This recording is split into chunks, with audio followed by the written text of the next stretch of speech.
what you wanted us to be.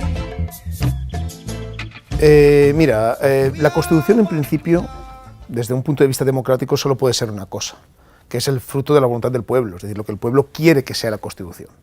Porque la Constitución no es otra cosa que el hecho de que la soberanía del pueblo se refleja en un texto que pasa a ser la norma suprema del ordenamiento jurídico. Por lo tanto, desde el punto de vista clásico de la teoría constitucional democrática y lo que hoy en día tendría que ser, lógicamente, una visión democrática profunda, la Constitución solo tendría que ser reformada por el pueblo. Cualquier modificación que haya por parte de partidos políticos, poderes constituidos en general, ¿no?, cortes, etcétera, de un texto constitucional siempre repercute negativamente en la pérdida de legitimidad. La Constitución del 78 fue una Constitución que fue votada por el pueblo español en diciembre del 78, pero ha sido modificada en 2 ocasiones por la voluntad de los partidos políticos, negociando en el marco de un Parlamento que no tiene realmente poder constituyente, porque el poder constituyente solo puede tener el pueblo. Por lo tanto, cada vez que se ha reformado esa Constitución, cada vez que se ha mantenido en el tiempo y ha ido perdiendo vigencia, y el pueblo no ha sido llamado para actualizarla, siempre en ese caso se ha perdido legitimidad. Y ese es el problema que tuvo la reforma del año pasado, que fue una reforma que mermó todavía más en legitimidad a una ya de por sí coja Constitución del 78.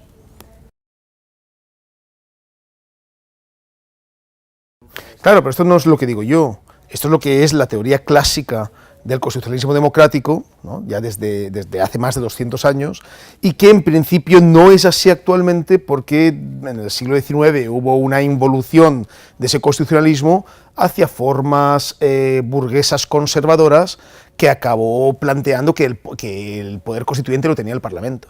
Pero desde el punto de vista originario, tú estarás convencida también, y estarás de acuerdo conmigo, con que si la Constitución pertenece al pueblo, solo el pueblo puede modificarla, porque si no, no pertenece al pueblo. Es decir, si cambiamos una Constitución que no es una Constitución que proviene de la soberanía popular, lógicamente es una Constitución que ha perdido legitimidad. No se cometen ilegalidades porque el título 10º de la Constitución prevé que sea el Parlamento el que la pueda reformar. Lo que se está cayendo es en ilegitimidad. Recordemos que desde hace ya más de 100 años sabemos la diferencia que hay entre legalidad y legitimidad.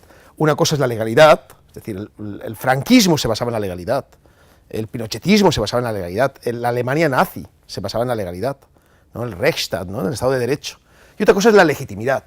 Es decir, la legitimidad no tiene que ver con ese elemento formal, sino con el elemento material de cómo la gente acepta realmente el poder constituido. Siempre que existe un movimiento constituyente es porque existen unas necesidades constituyentes. Y las necesidades constituyentes en este país solo hay que asomarse a la ventana y verlas. Tenemos unos poderes constituidos prácticamente en su totalidad deslegitimados, tenemos un sistema de justicia que no funciona o funciona mal, tenemos una falta de democracia real, existe una discrepancia entre el ser y el deber ser, existe una mala distribución de la riqueza, existe una serie de injusticias generales. Entonces, cuando ese tipo de elementos se incorporan, solo pueden darse realmente 2 soluciones importantes. Una violenta, sea a través de la evolución hacia unos sistemas mucho más autoritarios o incluso unas revoluciones violentas, y una revolución democrática. Una revolución democrática significa activar el poder constituyente, es decir, que el pueblo, que es donde reside el poder originario, sea capaz de activarse como poder constituyente, acabar con lo dado, acabar con lo constituido y empezar con una cosa nueva, empezar con otro tipo de poder constituido. Desde ese punto de vista, lo que hubo en Sevilla el 17 de diciembre no fue otra cosa que un primer intento, un primer movimiento hacia ese proceso constituyente. Es decir, hacia esa activación del poder constituyente, que seguramente tardará, es decir, no va a ser algo inmediato, pero que ya empieza a verse. Esto históricamente se ha estudiado muchísimo. Todos los procesos constituyentes latinoamericanos de los últimos años, el caso ecuatoriano, el caso boliviano, ahora mismo el caso chileno, que está también ahí, son casos en los que existen una serie de necesidades preconstituyentes que luego se transforman en movimientos sociales, en el caso del 15M en España, por ejemplo, que no es otra cosa que un ejemplo de esas necesidades preconstituyentes, y que finalmente se transforma democráticamente en un poder constituyente que reconstituye al poder constituido. O eso, o ocurre como el caso hondureño, donde aparecen las fuerzas de seguridad y acaban con el poder del pueblo, entonces ya no podemos hablar de democracia, tenemos que hablar de una dictadura o de un autoritarismo, pero ya no de una democracia. O existen otros procedimientos más violentos que yo creo que tendrían que estar dejados aparte, ¿no? Porque activar el poder constituyente no es simplemente realizar una revolución democrática, no es nada más. Bueno, vamos a ver, una de las confusiones que existen es pensar que el poder constituyente es una cosa formal, ¿no? Y el poder constituyente es algo que cuando la Constitución dice la soberanía reside en el pueblo y con eso es suficiente. El poder constituyente es un poder material, o sea, es un poder real. O tenemos capacidad para transformar las cosas o no lo tenemos. O somos un Estado democrático, en el sentido de un constitucionalismo democrático, o somos otra cosa diferente. Desde ese punto de vista, la activación del poder constituyente es algo que sale de nuestras manos, es decir, es algo que ocurrirá o no ocurrirá dependiendo de nuestra capacidad y dependiendo de que se den las condiciones reales para que eso tenga lugar. ¿Cómo se producirá? Yo no lo sé, porque claro, lógicamente el poder constituyente, al ser un poder constituyente, no está regulado por el derecho, ni está regulado por lo constituido. Por lo tanto, es un proceso político de cambio. Y como proceso político de cambio, pues no sabemos qué ocurrirá, pues a lo mejor hay un referéndum constituyente. A lo mejor ocurre como en el caso ecuatoriano, donde se le pregunta a todo el pueblo, ¿ustedes quieren o no quieren activar un poder constituyente, un proceso constituyente? Y te plantas con un 70, un 80, un 90% de la gente y te dice, sí, quiero activar un poder constituyente. Entonces luego vendrá una asamblea constituyente que realizará de forma participativa una constitución, y luego a lo mejor viene un referéndum constitucional para aprobar esa constitución realizada de forma participativa. No sabemos. O a lo mejor ocurre como el caso de Túnez, todo el mundo en la plaza hasta que no se vaya Ben Ali, ¿no? O el caso islandés. Es decir, ¿cómo ocurrirá? No lo sabemos. ¿Cómo podría ocurrir de tal forma que asumiera el mayor grado de legitimidad posible? Pues hoy en día ya no estamos a finales del siglo XVIII, eso significa que tenemos otros cauces de participación. Entonces yo me imagino que lo ideal sería saltar esa especie de cerrojos constitucionales, ¿no? que en la Constitución del 78 intentan impedir que el poder constituyente se active. ¿Cómo? Diciendo que solo el Parlamento puede cambiar la Constitución, que es lo que ha hecho.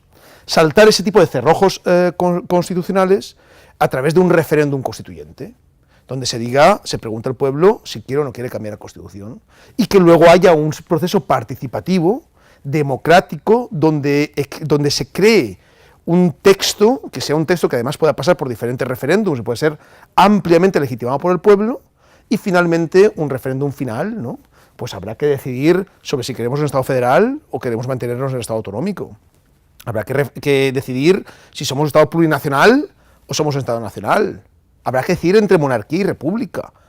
Habrá que decidir entre Estado laico o Estado confesional. Ese tipo de cosas habrá que decidirlas. Pero siempre habrá que decidirlas democráticamente. Y ese es el poder constituyente. Bueno, el problema de plantearse una visión democrática del poder constituyente es que yo no puedo decir cómo sería la carta ideal, la constitución ideal, ¿no? ¿Por qué? Porque la Constitución, desde el punto de vista de la teoría democrática de la Constitución, solo puede ser una cosa, que es la voluntad del pueblo. Entonces será esa voluntad del pueblo, reflejada en la Constitución, la que diga qué es lo que quiere. Yo puedo dar mis opiniones, es decir, yo creo que, por ejemplo, creo que el Estado autonómico no ha funcionado bien tal y como ha funcionado y que ha llegado a su límite. Por lo tanto, yo considero que deberíamos dar el paso a un Estado federal, por ejemplo. O yo creo que hoy en día en las democracias profundas los reyes no están legitimados democráticamente. Por lo tanto, son totalmente incompatibles con los sistemas democráticos de gobierno. Pero eso son cosas que yo pienso. Como son cosas que yo pienso, lógicamente yo en su momento podré exponerlas como cualquier otro ciudadano más, como cualquier otro miembro de ese pueblo y de ese poder constituyente. Pero no podemos decir qué es lo que va a decidir el poder constituyente, porque el poder constituyente es un poder absoluto, originario, y que va a tomar su decisión, ¿no? Por lo tanto, lo interesante del poder, de esta activación del poder constituyente es que sabes que va a ser un poder de progreso, porque lógicamente ningún pueblo activa el poder constituyente, sino es para mejorar la situación que tiene anteriormente. Pero ese poder de progreso, esa progresión hacia una sociedad mejor, ni tú ni yo vamos a poder decir qué contendrá.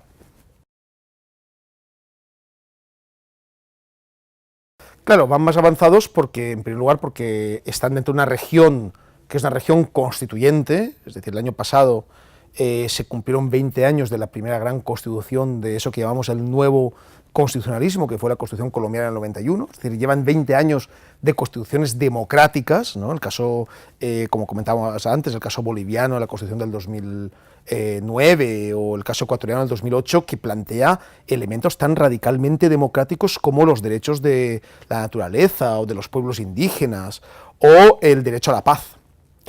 Y además los chilenos han empezado antes que nosotros, no solo por la región, sino por sus propias características preconstituyentes. Es decir, hasta que no hay una crisis real, una crisis profunda, no se plantea ese tipo de resurgimientos democráticos. Pero sí que es verdad que existen paralelismos importantísimos. Recordemos que de alguna forma la transición, entre comillas, chilena fue una transición que proviene, como el caso española, parece calcada, desde la legalidad de la dictadura anterior. En el caso español, recordemos que las Cortes del 78 que redactaron el proyecto de Constitución fueron unas Cortes que provinieron directamente de la legalidad franquista. En ningún momento hubo ninguna ruptura. Hubo una legalidad franquista, unas Cortes franquistas, una ley para la reforma política, y a partir de ahí, pero siempre dentro del continuum de la legalidad franquista, a partir de ahí hubo unas Cortes que se declararon Cortes Constituyentes y que elaboraron un texto constitucional. Y en el caso chileno ocurrió una cosa muy parecida, es decir, desde Pinochet hasta la actualidad, todos los gobiernos se han ido incorporando dentro del ámbito de la legalidad pinochetista, ¿no? De la legalidad constitucional, entre comillas, porque había una constitución en sentido formal, aunque no fuera en sentido material. Recordemos que el caso de Chile, junto con el caso de Perú, son los dos únicos casos en América Latina donde todavía existe constituciones de la dictadura. Y yo creo que tanto en Chile como en Perú, ahora más en Chile que en Perú, pero también yo creo que en Perú va a ser también pronto, imagino que va a haber pronto esa oportunidad, están reaccionando democráticamente frente a esas constituciones de la dictadura y que provienen de la legalidad de la dictadura y van a acabar planteando su propia revolución democrática. Por eso hay tantos paralelismos entre el caso español y el caso chileno. Bien, todo proceso constituyente tiene, como comentábamos, diferentes pasos, diferentes momentos. Si el 17 de diciembre hubo un primer momento en Sevilla, ahora en marzo va a haber un momento importante en Cádiz. En Cádiz, el 17 y 18 de marzo, queremos reunir a miles de personas que celebran no solo la primera gran constitución democrática de nuestro país, que fue la Constitución de Cádiz, ¿no? La PEPA, sino también la voluntad de avanzar hacia una nueva constitución democrática, que sea una constitución propia del siglo XXI. Así que yo os animo a todos a participar en esa reunión de Cádiz, 17 y 18 de marzo del 2012, donde junto con el constitucionalismo democrático clásico vamos a intentar avanzar hacia un nuevo proceso constituyente.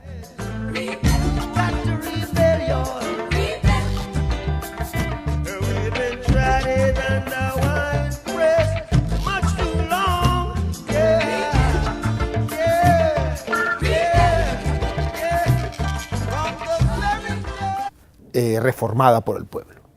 Cualquier modificación que haya por parte de partidos políticos, poderes constituidos en general, ¿no? Cortes, etcétera, de un texto constitucional siempre repercute negativamente en la pérdida de legitimidad.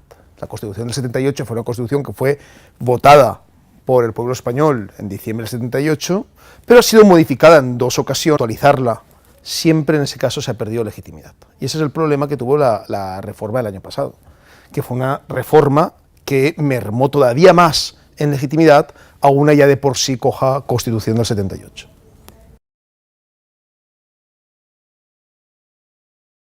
Claro, pero esto no es lo que digo yo, esto es lo que es la teoría clásica del constitucionalismo democrático, ¿no? Ya desde...